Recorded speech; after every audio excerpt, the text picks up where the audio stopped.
Mes salutations à toutes et à tous. Nous avons suivi le poste du président Souleymane Diallo. Il est allé rendre visite au président de l'IFR, Sidya Touré. Alors, ce qu'il a dit, on a suivi avant de faire le développement des choses, parce qu'on n'a pas droit à l'erreur. Il faut que nous mettons le pied sur l'accélérateur. Je vais lire ce qu'il a écrit. Je me suis longuement entretenu ce lundi avec l'ancien Premier ministre Sidya Touré, président de l'IFR, à son domicile à Abidjan. Nous avons passé en revue les derniers développements survenus récemment en Guinée, à commencer par la situation préoccupante de Fonike Mengue et de Biloba, dont on est toujours sans nouvelles.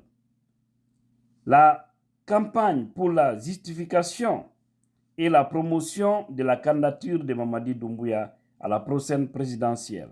La présentation du corps du colonel Pépé Célestin Bilvogui à son épouse et la mort du docteur Djoubaté, pédiatre à l'hôpital de Kankan, accusé d'avoir brûlé le fusil du président de la transition. Allah Akbar, ce pays. Nous avons en outre développé la réintégration de la Guinée à l'OIF dans ce contexte et nous sommes convaincus de faire convoquer une plénière des forces vives de Guinée pour définir les actions et les stratégies à mettre en œuvre pour faire face à la situation. Voici son message et je pense qu'il faut vraiment faire ça. Nous devons faire ça.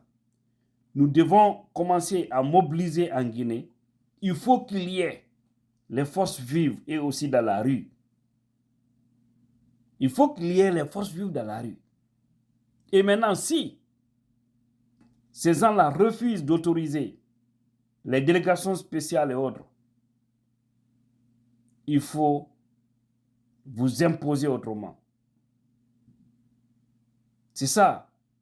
Il faut vous imposer autrement. Et vous avez suivi le dernier message du président Souleymane Diallo. Vous savez, si vous avez remarqué, le ton a changé. Avant, souvent, il aimait dire « Nous allons passer par tous les moyens légaux pour nous faire entendre. » Tous les moyens légaux. Et si vous avez suivi sa dernière sortie qui a dérangé, vous savez, c'est ce même jour il y a eu ce problème-là au Palais Mohamed V, où ils ont ôté encore la vie des hommes en tenue. Même jour, je crois que c'est le 26 septembre 2024. Eh non. Doumbouya a un lourd bagage. Lui et son groupe. Non, c'est grave. Mais Dieu est là. Alors, si vous avez suivi, il a dit, nous allons passer par tous les moyens possibles. Voilà. Tous les moyens. Alors, passons par tous les moyens pour faire partie de ces gens-là.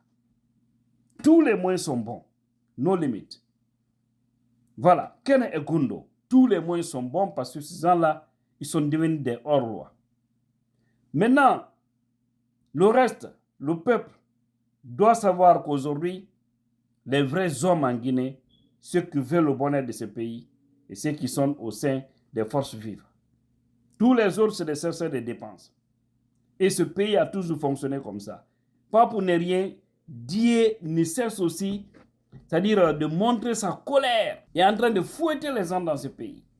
Sinon, il faut arrêter de soutenir le mal. Alors, c'est ça. Vous avez suivi le message. J'espère que c'est bien compris. Et on va foncer. Nous devons foncer. Bientôt, le 31 décembre 2024. Et dans les conditions normales, on ne doit pas attendre décembre pour faire quelque chose. Non, non.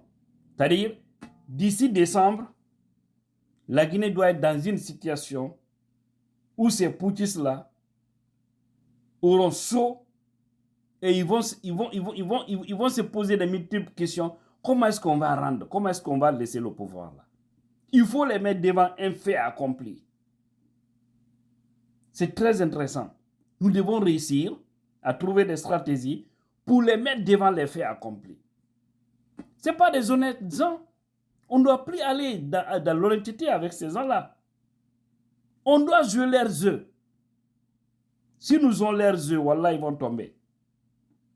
C'est-à-dire, quand tu as affaire avec des CAF, il faut être CAF comme lui pour la période, pour la circonstance. Après, tu vas revenir sur la droite ligne.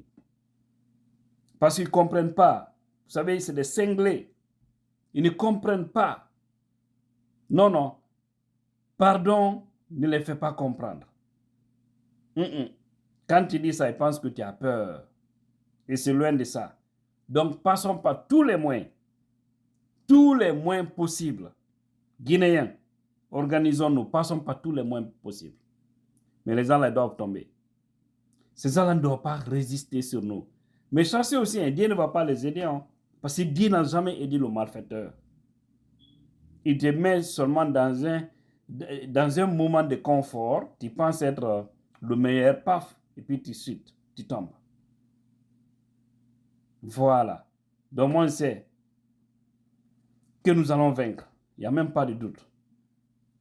Les dictateurs n'ont jamais réussi. Ceux qui exercent le pouvoir par la force, ils tombent toujours. Oui, ils tombent toujours et brutalement aussi. Parce que quand ça arrive là, Dieu les retire. Tout ce qu'on appelle force, ils deviennent très faibles et puis on les neutralise.